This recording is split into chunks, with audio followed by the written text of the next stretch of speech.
This is the QTV Night News, which is also on Key Radio 103.3 FM. I am Jacqueline Collie. Thank you for joining us. Here are the headlines. A major rural electrification milestone was recorded in the Lower River region on Friday night as President Barrow inaugurated a new electricity access project at Jara Sutukung. We explore why millions of Muslims willingly undertake Hajj, the fifth pillar of Islam and a once-in-a-lifetime pilgrimage of faith, devotion and renewal, even when it may be their final journey to Mecca. EcoBank Gambia has launched its Elevate initiative, a targeted program designed to strengthen women-led businesses by improving access to finance, capacity building and tailored banking solutions. The Gambia Police Force has kicked off its 2026 recruitment drive with a series of activities, starting with the basic fitness test at the Banjolinding Police Training School. In international news, Madagascar has declared a national disaster following the catastrophic landfall of Cyclone Jizani, which has left at least 38 people dead. Those were the headlines. Now the news in detail.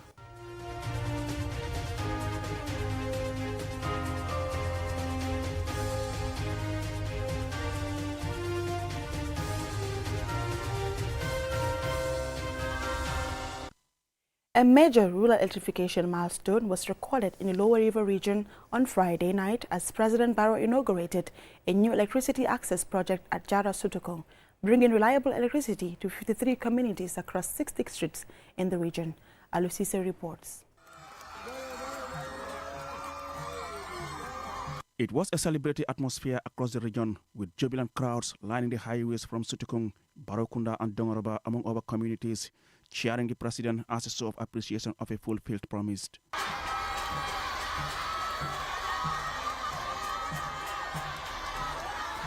The project forms part of the government's broader rural electrification drive, with free meter connection to 719 communities across the country. Speaking at the inauguration in Jara Sutukung, President Barrow described electricity as a foundational driver of development, supporting healthcare, education, small businesses, agro-processing and digital services. As infrastructure, electricity access must translate into productivity and prosperity. I therefore encourage all beneficiary communities to make productive use of this power supply through agro-processing, small-scale manufacturing, cold storage, digital services, and other income-generating activities to improve livelihoods and ensure the sustainability of electricity services. He said since taking office in 2017, his administration has placed rural electrification as a center of national development, with hundreds of communities already connected.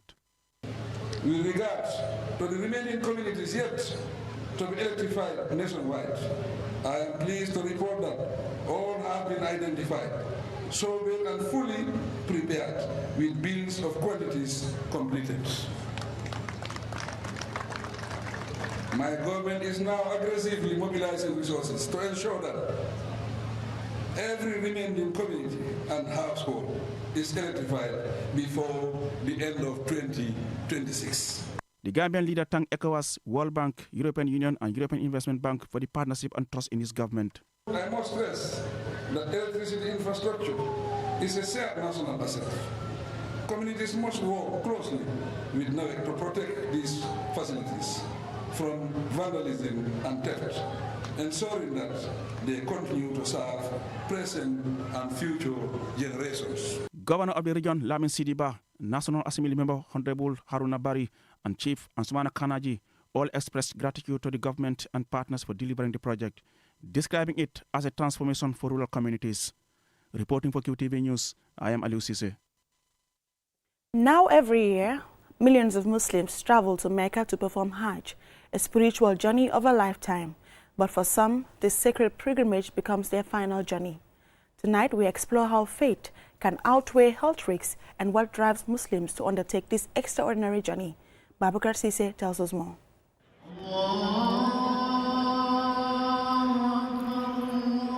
Hajj is the fifth pillar of Islam, a profound spiritual obligation and a lifelong dream for many. But beyond the prayers and the rituals lies a sobering reality. For some pilgrims, the physical demand of the pilgrimage, long walks, crowded spaces, and extreme heat becomes overwhelming. Yet, Despite these challenges, faith continues to drive millions to undertake Hajj. For some pilgrims, Hajj becomes their final journey. In Islam, dying during pilgrimage while in a state of ihram is considered a blessed death. Several factors are responsible for deaths during Hajj. Health complications linked to old age, chronic diseases, extreme heat waves, and infectious illnesses continue to claim lives during the pilgrimage. During Tawaf, elderly men and women can be seen going round the Kaaba and some using wheelchairs. For them, the physical hardship is secondary to the spiritual reward.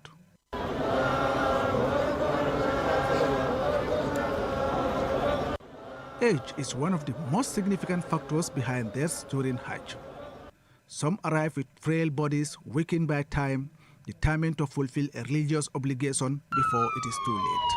The intense walking, often several kilometers a day, combined with long hours of standing and exposure to extreme temperatures, places enormous strain on aging hearts and lungs.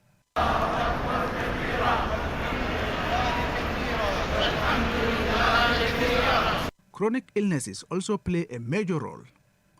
Doctors and health officials have long warned that other health conditions such as heart disease, diabetes, hypertension, and kidney problems can worsen during Hajj.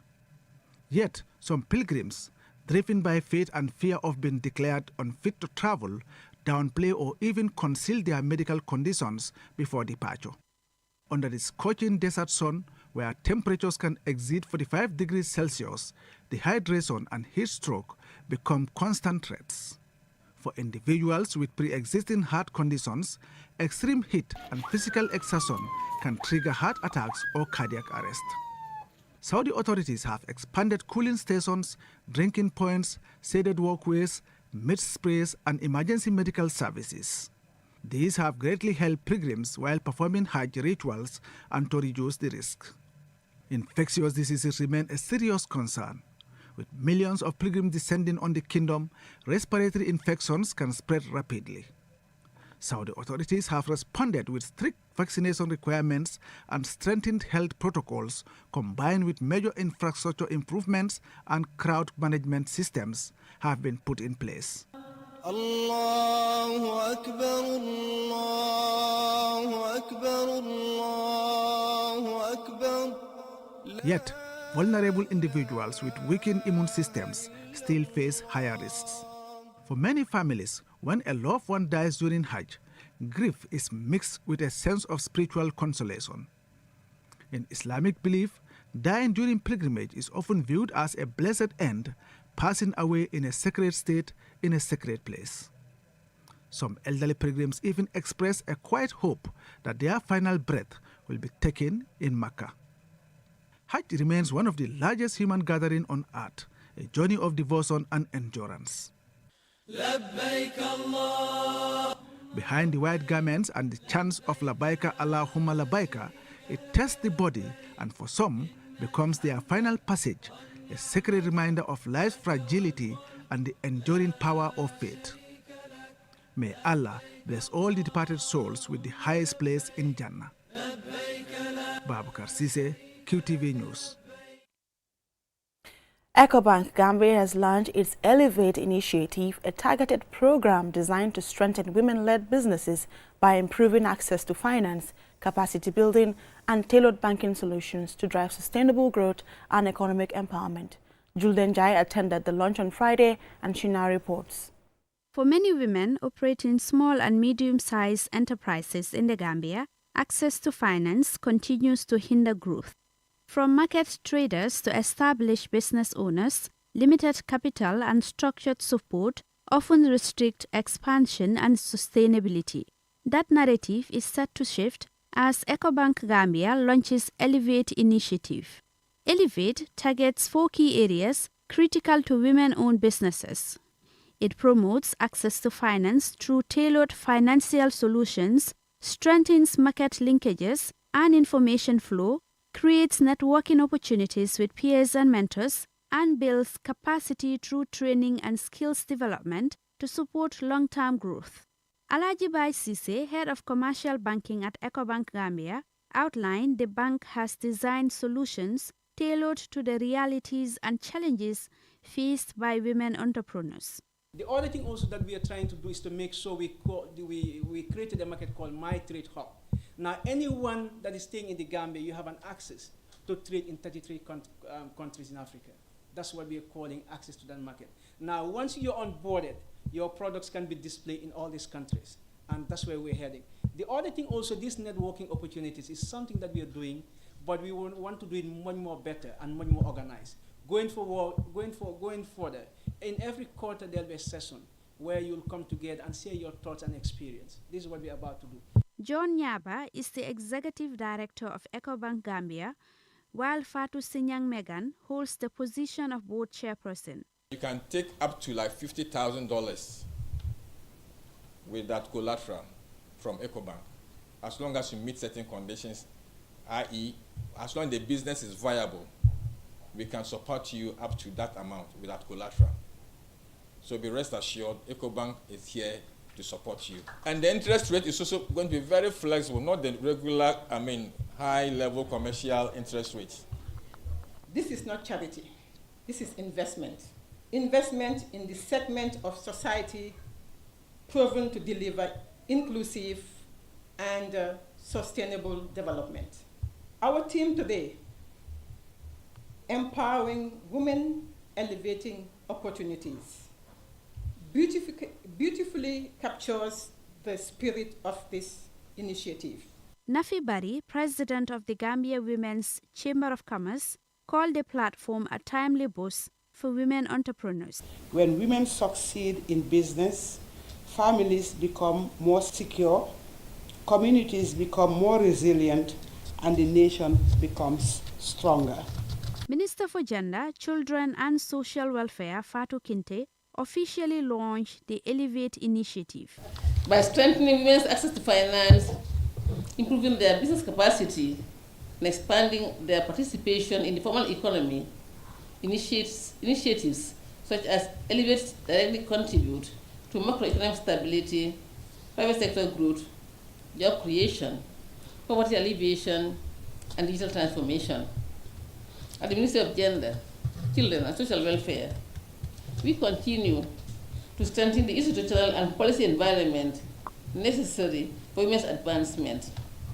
With Elevate, EcoBank Gambia is empowering women entrepreneurs, bridging finance gaps, enhancing skills and creating networks, paving the way for stronger, more competitive and sustainable women-led businesses across the country. Reporting for QTV News, I am Julden Jai. We will now go for a commercial break. When we return, we have more national and international news stories, to stay tuned. wet gu yaram mu ngi dooree ci ni ñuy jëfooyee ñam yu wóor buntu liggéeykaay United Nations seen banqaas bi dox ci tëddali ni dund ak mbayteef di Food and Agriculture Organization of the United Nations dal di jàppale ante ak ministre bi saytu wàlli wet garam gi ñu ngi leen ay fàttali ne waxtu wu nekk rek ne ñu ànd ak cet ci jamono boo xamee ni ñu ngi téye ak di bu defar ñam waxtu wu ne rek raxasal sa loxo bem set ak saabu ak ndox mu set balaa ak gannaaw boo xamee ni yaa ngi amee ñam gannaaw bu jëfooyee wanag yi ak balaa ñuy leyal xale ñu gis ne itamit waxtu wu nekk rek dëpp nañu suñuy ñam ci waxtu woo xamee ni nii nekkuñ di ko lekk te itamit ñu saxal nag cet ak yaram raxasal say jumtuwaay toggeekaay balaa ak gannaaw boo xamee ni jëfoo nga ko ngir rek man ci muslu ci doomi jàngoro yi ci wàllu si ne ñu yéwénal lu jëm ci wàlli ñam yu wóor te jëfoo it tànn itamit lu jëm ci wàlli wér-gu-yaram ñu ànd jëfoo ko sarta yi nga xam ne ni moom lañ teg ci suñ ñami tànneef yi.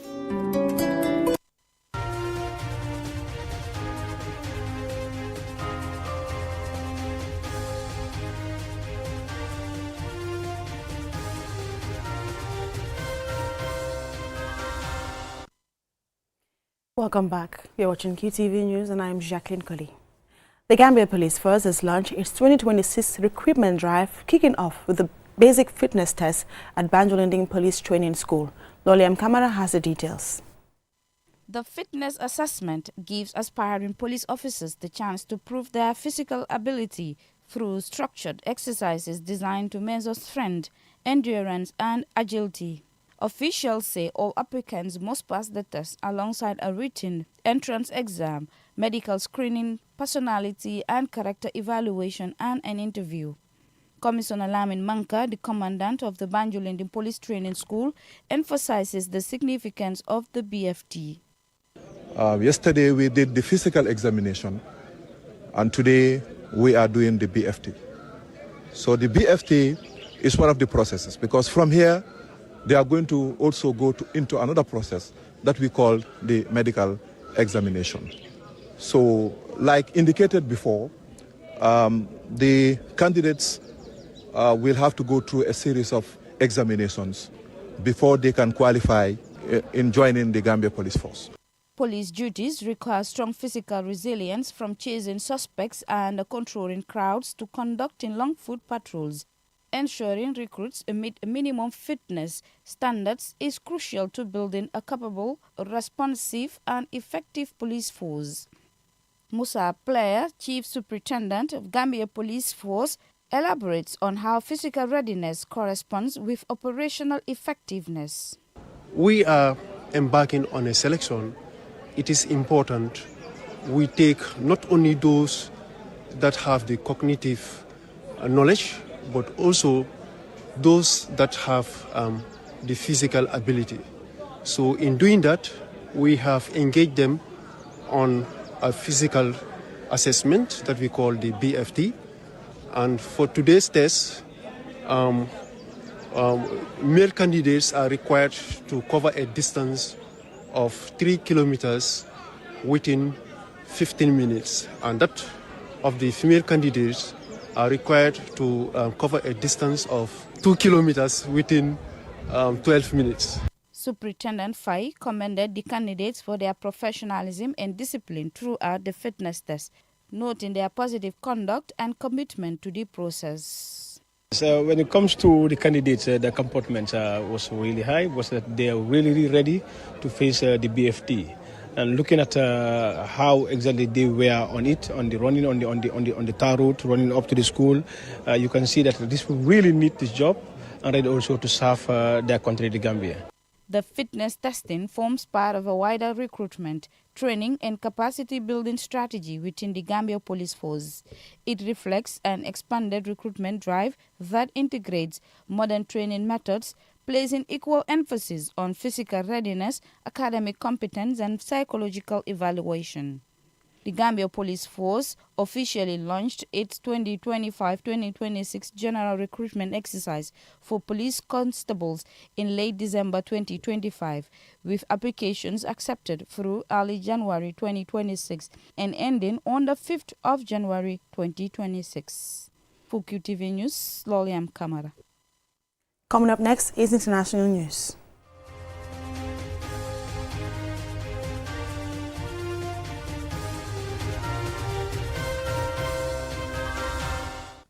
Madagascar has declared a national disaster following the catastrophic landfall of Cyclone Juzani, which has left at least 38 people dead and a trail of total chaos across the island's eastern coast. Mam Nabuka has the rest of that story.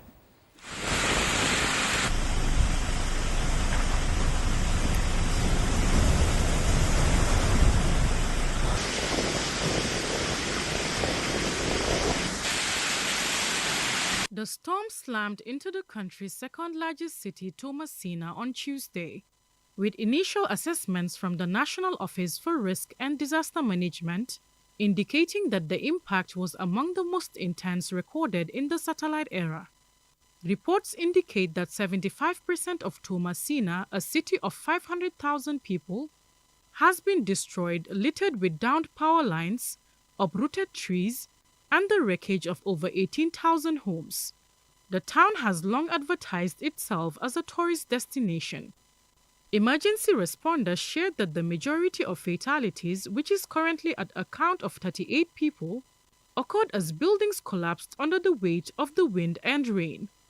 This was backed by accounts of survivors who described a terrifying 6-hour ordeal of metal doors and windows violently shaken before giving way to the storm surge. The humanitarian situation is being described as a disaster upon disaster, as Gazani is the second cyclone to hit the island in just 10 days, following Cyclone Fitia, which killed 14 people earlier this month. The cumulative damage is said to have paralyzed the nation's infrastructure, mainly because the primary highway linking the port of Tomasina to the capital Antananarivo has been severed in multiple locations, effectively blocking humanitarian convoys from delivering food, fuel, and medical supplies. Government officials have admitted that the scale of the destruction exceeds Madagascar's internal capabilities, with Environment Minister Max Andonirina Fontaine warning that recovery could take years, noting that many regions were still struggling to rebuild from storms that hit 3 years ago. With 250,000 people now facing disrupted supply chains and unstable telecommunications, the Malagasy government has issued a plea for international solidarity to prevent a further lapse into a total humanitarian catastrophe. Mam Nabuka, reporting for QTV News. A rapidly escalating outbreak of foot and mouth disease is affecting multiple countries across Southern Africa, with more than 200 confirmed cases already recorded in South Africa's KwaZulu-Natal province alone. More in this report by Nswane Sonyasi. The highly contagious viral disease, which primarily affects cattle, sheep, goats, pigs, and other cloven-hoofed animals, have now been officially confirmed in South Africa, Zimbabwe, Botswana, Eswatini, and Mozambique, highlighting the increasingly transboundary nature of the crisis. South Africa remains the epicenter of the most economically significant outbreaks. Cases have been reported across several provinces, prompting authorities to establish quarantine zones, impose strict livestock movement restrictions, and intensify surveillance and culling measures where necessary. Industry stakeholders have urged the government to declare a state of disaster in affected regions to unlock emergency funding and accelerate response efforts. Veterinary authorities in Zimbabwe have confirmed active FMD infections in Matabeleland South Province near the border with Botswana. The location has raised particular concern due to widespread communal grazing practices and informal cross-border livestock trade. In Botswana, infections have been detected in the northeastern Masungu district. The government moved quickly to impose quarantine measures, restrict animal movements, and strengthen border surveillance in an effort to safeguard the country's reputation as a premium beef exporter to high-value international markets. While Eswatini has experienced a particular sharp escalation, leading authorities to suspend livestock sales in affected areas.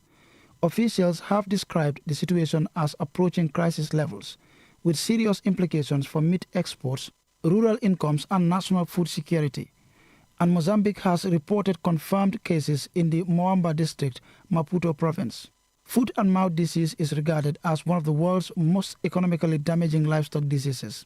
Confirmation of an outbreak typically results in the immediate loss of FMD-free status, triggering automatic trade bans on live animals, fresh meat, dairy products, and other susceptible commodities by major importing countries. The simultaneous outbreaks have renewed calls for stronger regional cooperation under the Southern African Development Community framework. Experts emphasize the need for harmonized surveillance and early warning systems, timely sharing of diagnostic and epidemiological data, coordinated vaccination campaigns, strengthened biosecurity measures along shared borders, and improved regulation of informal cross-border trade. Analysts warn that national responses alone are unlikely to contain a disease that readily crosses porous borders.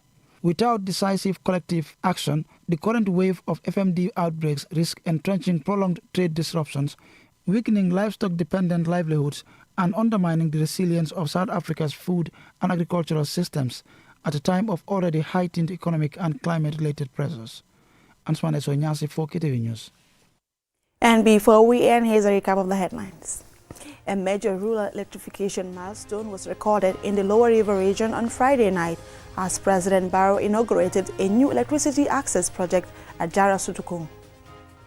We explored why millions of Muslims are willing to undertake Hajj in the fifth pillar of Islam and a once-in-a-lifetime pilgrimage of faith, devotion, and renewal, even when it may be their final journey to Mecca. EcoBank has launched its Elevate initiative, a targeted program designed to strengthen women-led businesses by improving access to finance, capacity building, and tailored banking solutions. The Gambia Police Force has kicked off its 2026 recruitment drive with a series of activities, starting with the basic fitness test at the Banjulinding Police Training School. In international news, Madagascar has declared a national disaster following the catastrophic landfall of Cyclone Gizani, which has left at least 38 people dead. That's all for this bulletin. Join us again tomorrow at 8 p.m. for the Weekend Review with Modern Boat and Usman Jada. Thanks for watching.